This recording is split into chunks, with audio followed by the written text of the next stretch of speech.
I like movies. You like movies. Everyone likes movies. I also like video games. You like video games. Everyone likes video games.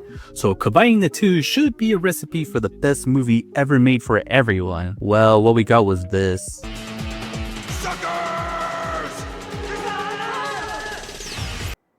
What the hell is that? Yeah. I don't know what, why, or how studios keeps fumbling video game movies. It should have been a slam dunk for the movie industry, but time and time again, studios keep fucking up video game movies. Movies based on books? Sure. Movies based on comic books? Why not? But movie based on video games? Now that's just asking too much. I don't think the problem is that it's based on a video game. The problem is that it's based on a video game. See, a lot of games already have an established story, characters, and even a beloved universe that people would continue creating lore videos on just this ring alone. Not to mention that a lot of stories can be mixed into gameplay and can be up to 40 hours long or longer, depending on if you want to 100% it or smell the roses.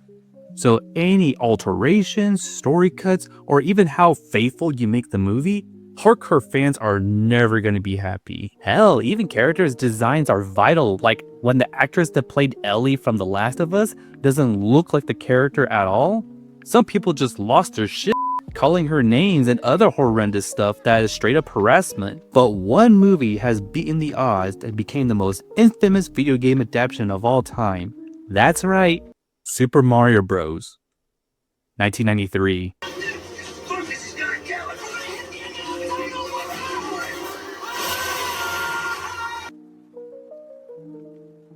Mario needs no introduction. He is literally the poster child of Nintendo. You know him, you love him, your favorite small, chubby Italian plumber that crushes turtles and rescue princesses. Maybe you go go-karting or play some golf on the weekend. Established in 1981 as Jumpman, going against his longtime rival Donkey Kong, and got his first video game, Mario Bros. In 1985. Nintendo, with the introduction of the Nintendo Entertainment System, effectively saved the North American video game market after the devastating 1983 video game crash. Despite some questionable business decisions they made over the past few decades, without them, we wouldn't have modern gaming. Hollywood smelled the money and contracted Nintendo to make a movie about our favorite Italian plumbers. And what we got was... Later, alligator. This is a piece of shit movie, but I love it. I'm not saying this ironically, this movie is so bad I genuinely love it. Like, in the first 4 minutes of the film, it shows a dinosaur documentary with a narrator speaking an Italian accent. Then something happened. A giant meteorite struck the Earth. Goodbye, dinosaurs. After that, a woman drops off a basket in front of the church containing an egg. My first thought was, oh, it must have been like Yoshi or something.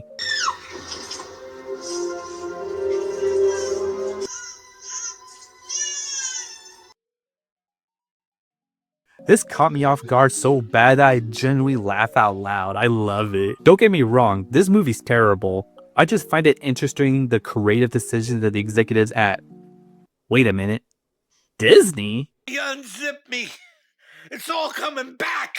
Man, when you thought Disney ruined their modern live-action movies, this wasn't not their first rodeo. For fuck's sakes, I could never get away from this mouse. It's actually made by Hollywood Pictures, but Disney owned the studio, so it's a Disney movie. To be fair, the Mario IP was relatively new at the time. When you look at the IP, it's kind of confusing for these 90s Hollywood film crew executives. I mean, how can you convey these characters to your general audience in 1993? What's a Koopa? Why is Bowser a half dinosaur, half turtle thing? Why does a penis have feet? So they had to compromise, and by compromise, which I mean is the 2 years of production hell. Multiple script rewrites, creative differences, tension between the directors and the crew, and lack of Nintendo's involvement leads to this disaster of a movie. It's too dark to be a kid's movie, but it's too goofy to be an adult movie. The tone is everywhere, and there is no clear direction on who the intended audience is. Koopa City looks like a slums in Night City, infested with fungus, multiple OSHA violations, and it's virtually lawless. It's very dangerous here in this neighborhood. You shouldn't wander around without a weapon. Yeah. You got one? No. All right. Instead of Peach as our main female protagonist, it's Daisy. Okay, I admit that was supposed to be Peach, but that's not her official name until Nintendo 64 came out a few years later. And Daisy is not a name that they pull out of their asses. They got a name from the 1989 Super Mario Land video game. And let's be honest, do you really want your princess's name to be Princess Toadstool? I don't think so. Why is she Luigi's love interest instead of Mario? Beats me. And that brunette that went on a double date with her and Mario Brothers? I thought that was Peach, but no, it's just some lady they just made up for the movie. This is Bowser. That's a Goomba. That Goomba is built like Shaq but with a shrunken head. It reminds me of this. I'm not going to spoil this movie for you. You just have to watch it. Trust me, it's a real treat. What's crazy is that they have the source material. They have nearly 10 years of lore to dig through from the Mario trilogy and that cartoon. Oh, Yoshi, no feel good. Even then, they still fuck that up. It's such an abomination of the film that Nintendo became very wary of licensing their IPs to anyone for literal decades. I mean, if Hollywood were to ruin my movie, I would hold on to it as well. And let's be real here, this movie did not have a chance when it has to compete with another dinosaur movie.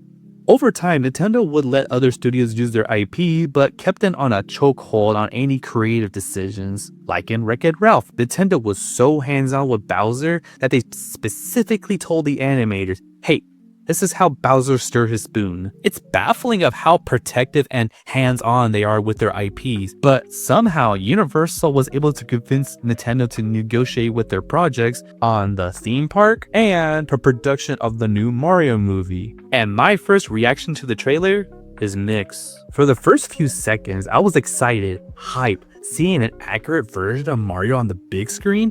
What more can you ask for? Then Mario opened his mouth and all the hype is dead. And a few more seconds later, I realized it's going to be produced by Illumination. Just to give you a brief summary, Illumination is literally one of the most infamous studios for making really cheap and safe movies. Their story is super generic and they don't do anything that is revolutionary. A lot of their movies feel like those shit low quality movies except more polished. I say their best movies, in my opinion, is their first movie, Despicable Me, and The Lorax. I'm the trash man. So the studio infamous for making mediocre movies to be tasked with making the Mario movie brought many fears and doubts to the fans, myself included. After its release, you know what? It's still shit. You thought I was gonna say that it's the best movie I've ever seen that Illumination just produced. But no, just like the title of my video said, I say it's the best visual, as in they actually put in effort to their animation. They actually crank it up to 5. Congrats, Illumination, you did the bare minimum. After laying in bed and thinking about it, I realized the movie is pretty terrible. I'm gonna rip this band-aid off right away. This isn't a isekai movie. Think about it. Mario and Luigi are just two normal guys down on their luck. They discover a magic portal under the city, got transported to a different world with its own set of wacky shenanigans that the real world does not have, such as power-ups that makes you shoot fireballs or turn you into a furry. And it's up to them to protect the kingdom from the forces of evil. It's a magical world. This is every Mario fan's wet dream, a faithful Mario movie. Wait a minute. It literally copies the exact story from the 1993 movie.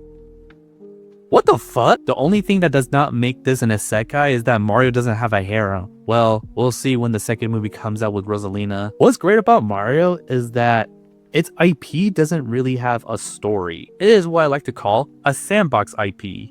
Like Pokemon and Minecraft, it doesn't really matter where it takes place or who's in it. You can do whatever you want with these characters as long as it's not based on the actual mainline title. Stop it. There is no restriction and they can do whatever they want with the film. And what we got is this. Sweet relief of death. If you remove those rose-tinted glasses, You'll see some story elements doesn't really make sense here. For example, we have Princess Peach. Her entire goal is to team up with the Kongs to fight against the tyrannical Bowser, who is conquering other kingdoms for their superstars. Why does Bowser want the superstars? Well, it is used to threaten Peach to destroy the Mushroom Kingdom unless she marries him. You say marry their princess? Doesn't she hate you? To be honest, my favorite part about the movie is Bowser being a hopeless romantic. It might be too goofy or out of character for someone like him, but to me, it makes a lot of sense. Over the course of the Mario franchise, you'll almost always see Bowser kidnapping Princess Peach and almost marrying her in Mario Odyssey. This is amazing, so of course I see him as some lust-struck dinosaur who takes approaching a woman to another level. Look how nervous he is. Aww. I like Jack Black's performance in his movie. I'd say his performance is the best in the film. I actually like Chris Pratt too as Mario. Hot take, I know. I mean, I like seeing Pratt as Star-Lord and Owen, but many complain that he puts in no effort or even tries to sound like Mario. To be fair, if you were to speak in that Thailand accent throughout the entire movie, it would be fucking annoying real quick. What about the accents? Is it too much? Too much? It's perfect! Wahoo! But at the same time, it's hard to separate his voice from being unique when the next film I watched with him was in the Garfield movie, and he doesn't even try to sound like him either. I say his voice acting is serviceable, better than what nerds on the internet would say. I blame the trailers for using his line delivery poorly, making it seem like he sucks at voice acting. But the one voice actor I think it's a weird casting choice is Seth Rogen as Donkey Kong. They like it! That's what they came here for! On one hand, I love his performance in some projects he's in, but him voicing Donkey Kong? I don't know. It just seems off-putting to me. Hey, it's my fault for having expectation what I want DK to sound like.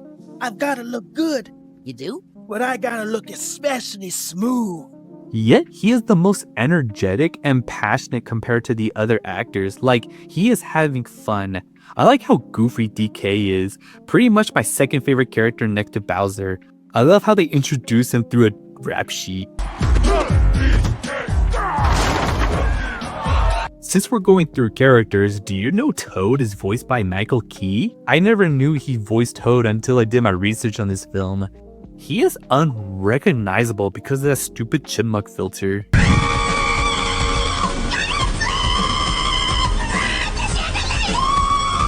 Toad as a character, he's a comic relief. As with many comic relief characters in the past, it's either a hit or a miss, and I could confidently say that it's a total miss. He is so annoying, oh my god. I thought Toad was like an advisor or a servant to Peach, but no, he's just some random that is going on a joyride in Mario. You know this guy? We're best friends. But are we? I want to be clear. I like Michael, especially his earlier work in the Key and Peele skits, but him as an actor? I don't know. I watch a lot of movies with him in them, and I am very disappointed in his acting, especially when he's characterized as a comic relief in almost every movie he's in. Even the serious ones that don't even need one. But as Toad, it's kinda whatever. Could have been written better. For example, Perito from Puss in Boots come off as an annoying little shit, but he grown on me. I love his little line deliveries. Honey scrounging drop office munch. Anyway, Luigi is voiced by Charlie Day. I remember rewatching this movie and hearing Luigi speaks, and I was like, why does he sound so familiar? Bryce, what are your dislikes? People's knees! Oh, come on, dude! I love Charlie Day. Too bad that most young Gen Z and Alpha would never know his peak performance as Charlie from Always Sunny. I wish he was in it more. Luigi could have a lot of potential, but he gets sidelined throughout most of the movie, which is a shame. Maybe in the next movie, he would have been more of an integral character.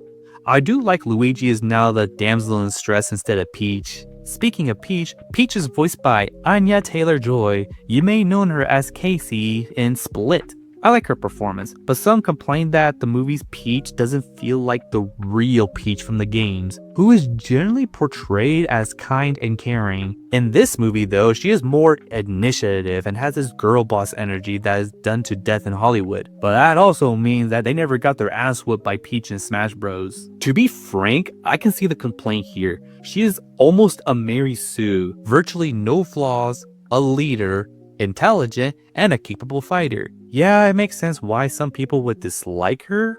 I don't blame Taylor for getting a bad hand voice acting Peach. She did an excellent job delivering her lines and characterizing our beloved princess. I didn't realize how stacked the cast is in this movie. I mean, this is the Mario movie, so it makes sense why you need a lot of A-listers to be in it. These actors put their heart and soul in this film, and I appreciate their effort, but it doesn't really save this movie from having a bad story. I wouldn't say a bad story per se. It's more like, what the heck is going on? In order to properly critique the movie, you kinda had to be in the right mindset. Just like every Illumination movie, it plays way too safe.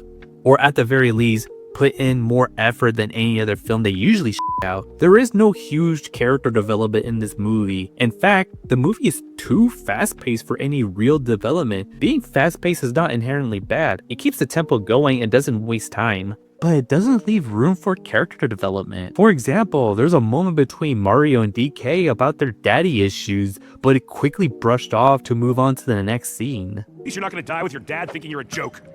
Yeah, well, my dad thinks I'm a joke too. Yeah, well, your dad's right! A lot of things are happening with no breathing room. The movie feels like it's just constantly in a hurry. Here's an example. A group reaches the Jungle Kingdom. Mario fights DK. They got decked out carts. Toad is definitely compensating for something. We got Rainbow Road, the star set piece from the trailer. It's quickly cut short when the Mad Max attack. This alliance only lasted like 5 minutes. But wait, how did they know Peach went to Con for an alliance? How did they know where Rainbow Road is? How did they know where they're going to Rainbow Road?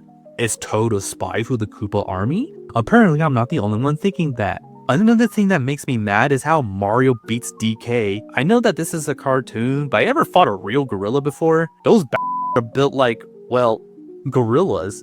One barrage of attacks would have smashed his face like a pancake. I also realized that a number of references in the movie is bloated. If you're a Mario fan, you are eating. A horde of Yoshis, hitting boxes to produce coins, that blue shell, the Jumpman arcade machine, the voice actor Charlie Martinet making a small cameo appearance and later voiced Mario's dad, the Kongs from the 64 games, the penguins. You can tell this movie was made with a lot of love by actual Mario fans. But if you remove all that, you're left with a bland, fast-paced story with no real character arcs. There are so many inconsistencies and plot holes building up over time that it's a good thing that this movie is fast-paced, or else that the audience will start thinking about these problems. And another thing, the choice of music baffles me. Like, they literally have decades of Mario songs they can pull from, and yet the heads of Illumination decides to put popular songs in this movie. They play Take On Me while one of the Kong guards take Mario and his friends to see Cranky Kong, which doesn't seem to fit the tone at all. Or when they play I Need a Hero during Mario's training montage. That song works in Shrek 2 because Shrek is on his way to save Fiona, but here, it's just a training montage. There is nothing heroic Mario is doing, so the song choice is pointless. Imagine if Avatar would have put a random popular song in a scene that doesn't fit the tone.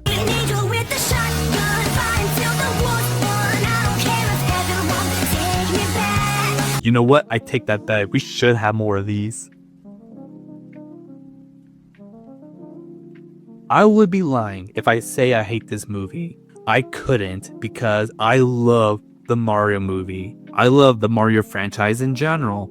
All the references, seeing the Easter eggs, faithful character design, good art style, and actual effort putting into the animation. It all works. I chuckled when the mushroom guard makes a princess in another castle joke, and get all giddy when seeing the enemies in the Darklands and that DK rap.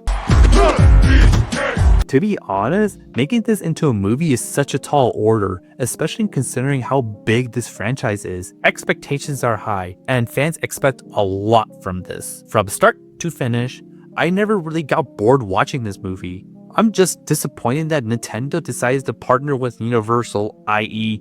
Illumination of all studios. Universal, you have DreamWorks.